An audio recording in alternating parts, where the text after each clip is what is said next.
जी और उपस्थित बंधुओं बहनों, न्यास के कार्य से या इस प्रकल्प से तो जुड़ा हुआ लंबा समय हो गया, परंतु न्यास की बैठक में आज पहली बार आया और वो भी एक योग रहा, संयोग रहा। मैंने सहज कहा कि भाई मेरे को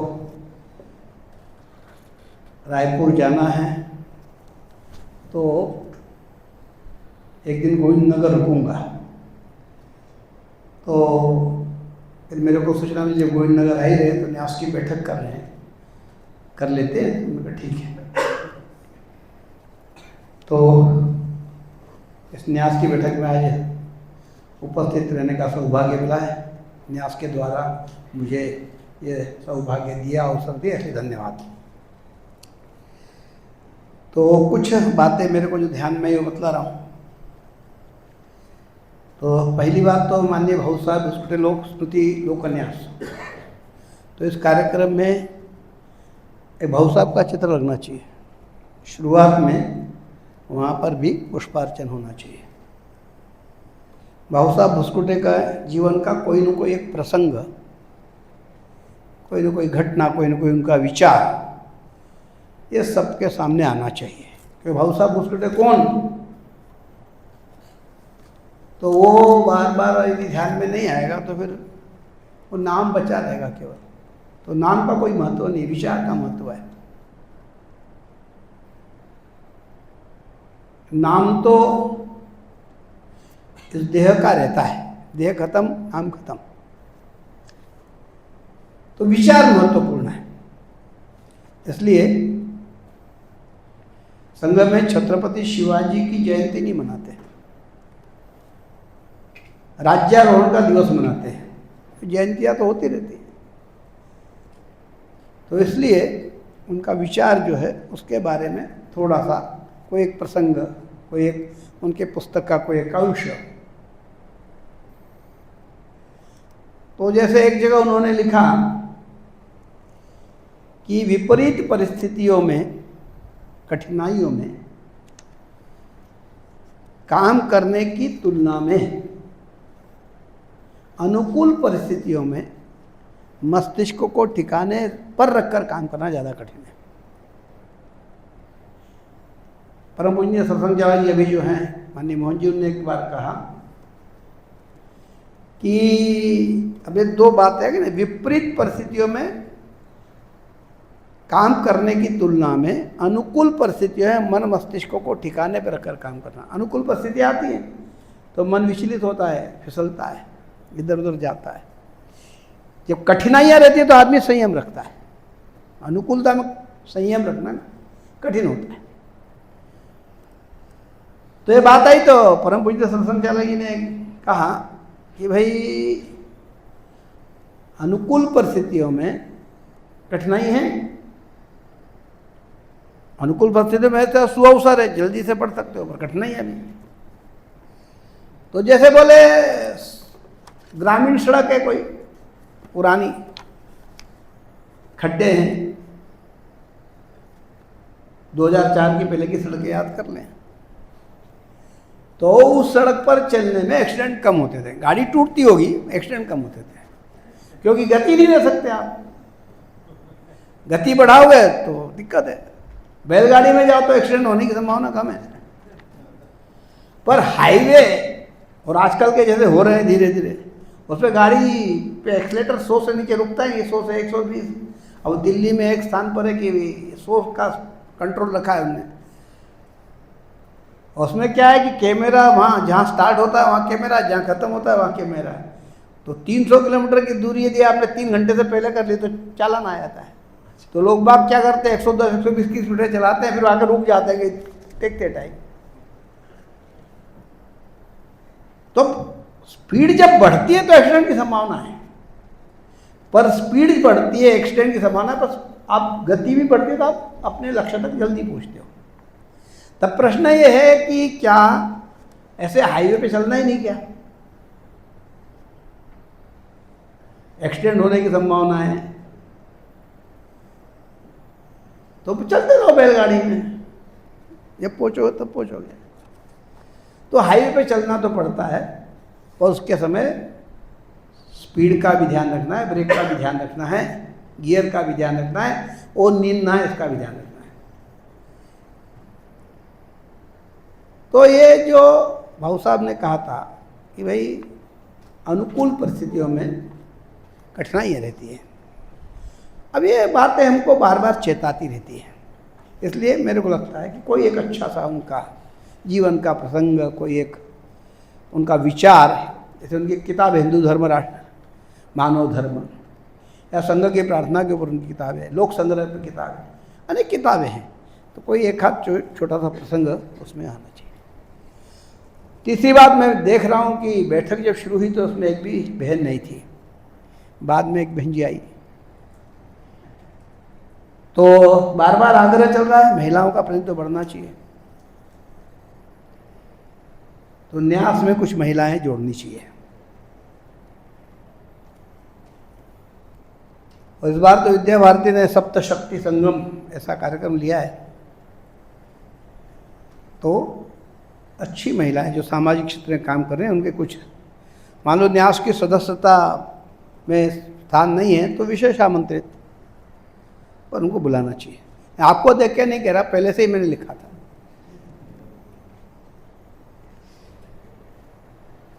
अभी कुछ बातें हैं, ये जो कौशल विकास की बात है तो आया विषय, तो एक तो परंपरागत कौशल के काम चल रहे हैं, पर बाद में भी आया कि हम कुछ आधुनिक भी जोड़ने की बात है। तो इसके बारे में ज़रूर सोचने की आवश्यकता है, क्योंकि हम देख रहे हैं कि बड़ी संख्या में पलायन तो हो रहा है, पर हमारे को स्किल्ड कार्यकर्ता नहीं मिले, स्किल्ड लेबर या काम करने वाले, और विशेषकर हिंदू समाज में नहीं मिल रहे, चाहे फिर रेफ्रिजरेशन का हो, एसी का हो, वाहनों के लिए हो। तो इस दृष्टि से क्या हम कर सकते हैं ट्रस्ट के माध्यम से, फिर वो ग्राम ज्ञानपीठ में करें या कैसे करें। तो परंपरागत तो है, पर आज परंपरा में ये भी आ गए, नई चीज़ें भी आ गई है ना, तो इनके बारे में हम क्या सोच सकते हैं, और क्या इसके लिए दो प्रकार का विचार कर सकते हैं। एक तो NCVT, national council for vocational education and training, Vidya Bharati को ड्यूअल उसकी मान्यता मिली है, मतलब विद्या भारती इसकी परीक्षा भी ले सकता है, विद्या भारती इसके लिए प्रमाण पत्र भी दे सकता है। तो कुछ कोर्सेज विद्या भारती ने डिज़ाइन किए और उनका ट्रेनिंग और उनकी परीक्षा और उसका सर्टिफिकेशन ये उद्योग मंत्रालय के साथ वो विद्या भारती दे सकती है। तो इस दृष्टि से जयनपाल जी जैन उसके प्रभारी हैं, तो उनसे बात करके एक तो उसके बारे में विचार कर सकते, और दूसरा क्या हम अपने यहाँ ITI खोल सकते हैं क्या, इसके बारे में भी सोचने की आवश्यकता है। तो उस बारे में एक थोड़ा विचार किया जा सकता है। एक बात आती है कि ये जो हमारा कृषि विज्ञान केंद्र प्रारंभ हुआ, उसके कारण नई नई चीज़ें आ रही हैं, तो क्या कुछ हम प्रयोग करके, कुछ सर्वे करके, कुछ किसानों की आर्थिक समृद्धि में क्या विकास हुआ है, इसके दृष्टि से कोई काम कर सकते हैं क्या, कोई स्टैटिस्टिक हम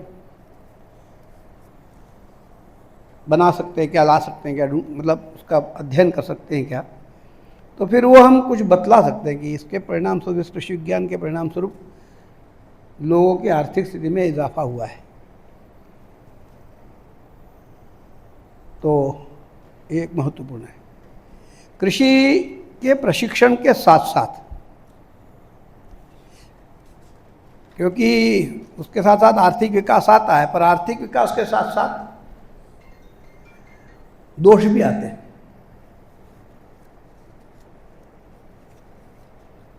तो ये ना है, इसके लिए कई बार मैं कहता हूं कि लक्ष्मी का वाहन उल्लू होता है, मतलब लक्ष्मी आती है तो उल्लूपन के काम भी आदमी करता है। लक्ष्मी विष्णु के साथ रहती है तो फिर विष्णु जो है गरुड़ पर है, तो फिर वहां पर विवेक है। और इसलिए लक्ष्मी के साथ साथ ये सारा हो, इसलिए हमारे जो इस वर्ष पंचक परिवर्तन की बात आई है तो उनको हम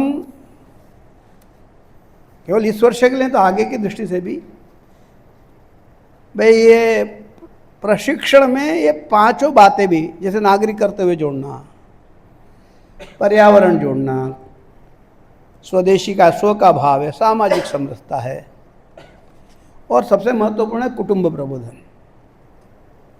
तो ये सारी बातें हमारे प्रशिक्षण, कैसा भी प्रशिक्षण हो तो उसके साथ ये बातें जोड़ना चाहिए, किनका भी प्रशिक्षण हो,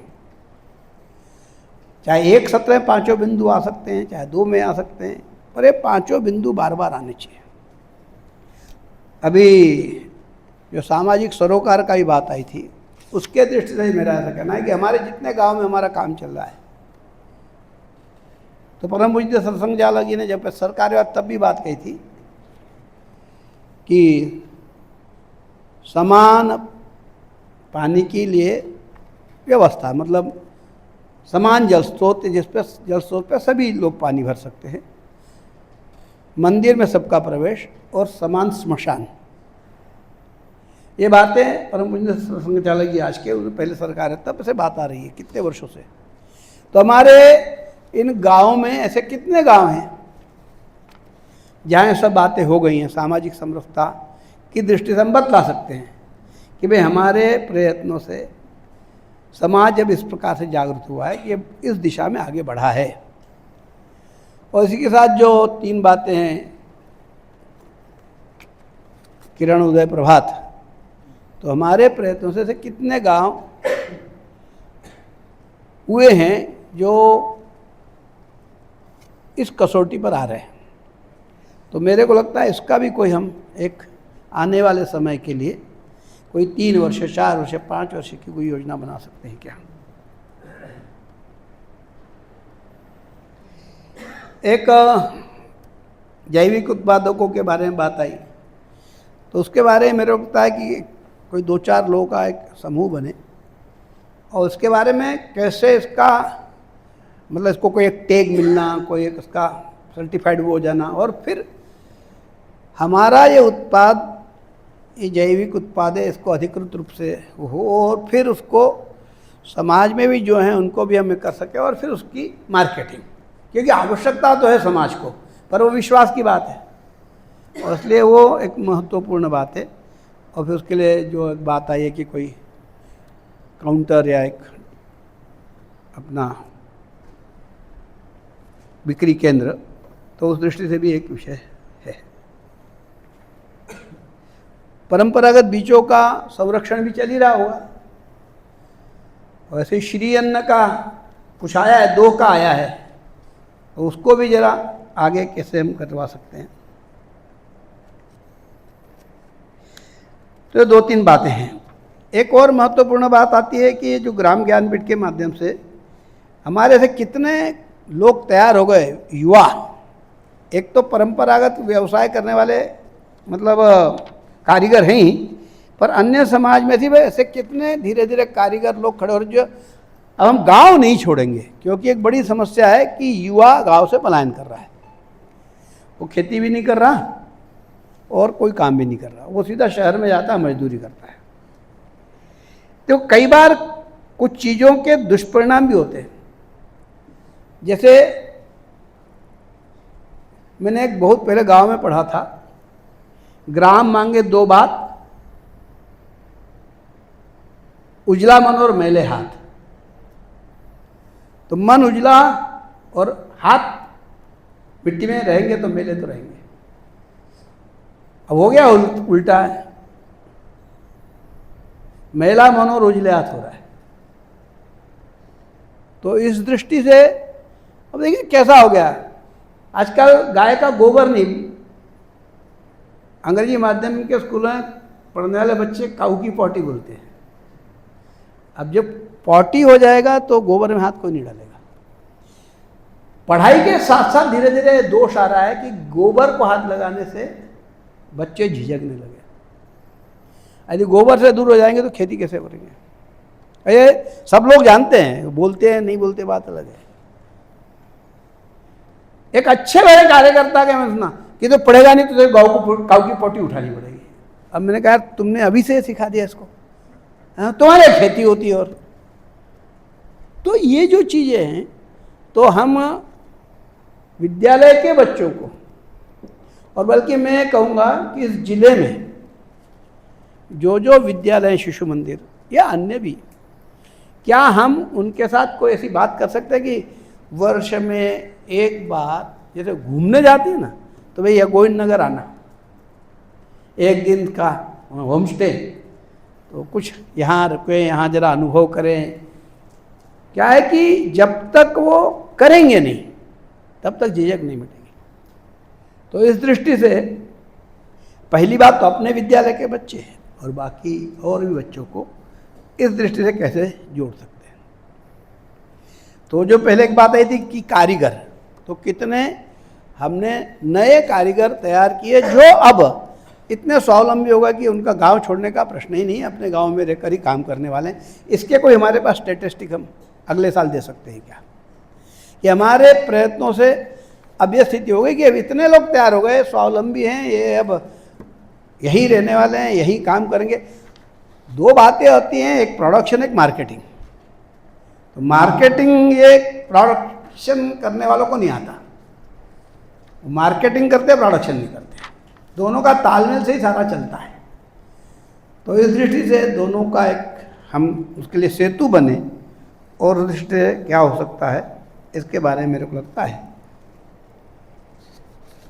एक कला मेला हम आयोजित, मतलब मेले वैसे तो लगते हैं, वो क्या बोलते हैं आपके, परंतु कुछ इधर इस क्षेत्र में कोई आसपास के इधर के सारे कारीगरों को बुलाकर कोई मेला वर्ष में 2 वर्ष में हो सकता है क्या? ऐसे ही जो सरोकार की दृष्टि से हमारे यहाँ जो लोक कलाएँ हैं, या हमारे यहाँ इधर क्या होता है, राम सत्ता होता है शायद, ऐसे कुछ जो भी चीज़ें, तो इनके कोई कार्यक्रम वर्ष भर में आयोजित हो सकता है। अभी होते हैं क्या ऐसे कोई अपने केंद्र के माध्यम से हैं? हाँ, तो वो शुरू करना चाहिए, क्योंकि वो भी एक बड़ा ये रहता है। मेरे को ध्यान में सीयर मऊ में कार्यक्रम करवाते थे पहले वर्ष भर में एक बार, तो उसका लाभ होता था। तो गांव में युवा मंडली, मानस मंडली और भजन मंडली, महिलाओं के लिए कोई भजन मंडली हो सकती है, पुरुषों के लिए मानस मंडली हो सकती है, और कोई नाम भी हो सकते हैं, और युवाओं के लिए कुछ खेलकूद के, तो नेहरू युवक केंद्र का सहयोग ले सकते हैं। तो नई पीढ़ी विशेषकर विद्यार्थी खेल के मैदान में कैसे जाएं, ये मोबाइल से कैसे दूर रहें, इसके लिए कोई हमारे, मतलब क्या है कि हम ये मत करो इसकी बजाय ये करो, ये जब देंगे तो ही हो सकता है, अन्यथा तो ये नहीं छूटने वाली बीमारी। तो इस दृष्टि से कुछ हम विचार कर सकते हैं क्या? तो इस दृष्टि देखिए, अभी यहाँ वाल्मीकि जयंती, अंबेडकर जयंती की बात आई है, मेरे को लगता है इसमें रैदास जयंती अवश्य जोड़ना चाहिए। सावित्रीबाई फुले के बारे में भी जोड़ सकते हैं। तो ऐसी कुछ चीज़ें भी ये करें। फिर अपनी गौशाला है, उसके बारे में मेरे को लगता है कि जो सेवा गौशाला है ये समाज के साथ कैसे जुड़ सकती है। अभी सरकार के ऊपर आश्रित है, तो समाज का भी कोई दायित्व है। तो कुछ समाज को आग्रह कर सकते हैं क्या कि भाई इस प्रकार की गायें रहती है, इनके लिए आपका कोई सहयोग हो। तो मेरे को लगता है कि इस न्यास के लिए, जब मैंने कहा था भाई दानदाताओं का अपमान क्यों कर रहे हो, तो कुछ ऐसे दानदाता जो गौशाला के लिए वार्षिक सहयोग देने वाले हों, ऐसे कुछ हो सकते हैं क्या, या अन्य प्रकार से सहयोग की बात है। तो ऐसे कुछ विषय लग रहे हैं। तो सब मिला के ट्रस्ट काफ़ी आगे बढ़ा है। ट्रस्ट पर लोगों का ट्रस्ट भी बढ़ा है, वो ट्रस्ट और बढ़ता रहे और उस ट्रस्ट के दृष्टि से जो हमारे पर ट्रस्ट बढ़े उसके लिए हम कसौटी पे उतरें और लोगों का विश्वास अच्छे काम में बढ़े, लोग अच्छे काम करने के लिए प्रेरित हों, समाज में अच्छे ही ज़्यादा होते हैं। कई बार लोग कहते हैं बड़ा गड़बड़ हो रहा है, बड़ा गड़बड़ हो रहा है, बड़ा गड़बड़ हो रहा है।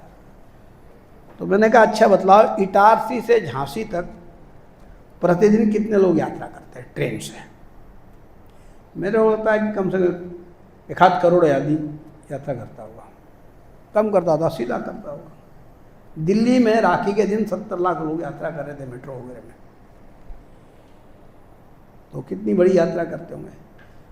अब खूब सुनते हैं क्या जहर खुरानों से सावधान, पॉकेट मारो से सावधान, इससे सावधान, वो होती घटना है। पर आप लगाओ कि इस पूरे ट्रैक पर एक दिन में कितने पॉकेट मारते होंगे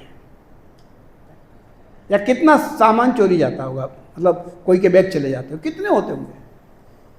मेरे को लगता है औसत 5 भी नहीं होते होंगे। अब कितनी, मान लो 50 लाख ही जा रहे हैं और 5 यदि घटनाएं हो गई, 10 घटनाएं हुई, तो कितना प्रतिशत है? और आप अपना सामान 24 घंटे देखते तो रहते नहीं, रखा रहता है, आप इधर जाते हैं उधर जाते हैं, सब चीज़ें रहती हैं, तो बहुत कम प्रतिशत रहता है। परंतु ऐसा कहते हैं कि अच्छा जब तक जूते मोजे पहनता है, सच जब तक जूते मोजे पहनता है, तब तक झूठ पूरे गांव का चक्कर लगा के आ जाता है। मतलब झूठ का बहुत जल्दी या अफवाहें, गलत बातों का बहुत जल्दी प्रचार होता है और इसलिए समाज में लगता है सब गड़बड़ ज़्यादा है, समाज में अच्छा ज़्यादा है। जिस दिन गड़बड़ ज़्यादा होगा हम अपने घर से बाहर तक नहीं जा सकते, लूट लिए जाएंगे। तो इसलिए बहुत अच्छा है वो अच्छा बना रहे, लोगों का अच्छे पे विश्वास बना रहे, इसलिए अच्छा करना, उसको प्रचारित करना, इसलिए नहीं कि अपना नाम, अपने नाम के लिए नहीं, समाज में अच्छा वातावरण बने, इसलिए हम सब लोग अच्छे काम में लगे हैं। उसको अच्छी बातों को और भी जगह जहाँ अच्छी बातें होती हैं अपने चर्चाओं में अच्छी बातों को बतलाएं, तो हमारा देश आगे बढ़ रहा है। 2047 का जो लक्ष्य लिया है उस तक हम और अच्छे आगे बढ़ेंगे। इतना ही निवेदन करते हुए आपने मेरे को अवसर दिया, इसलिए आप सबको धन्यवाद।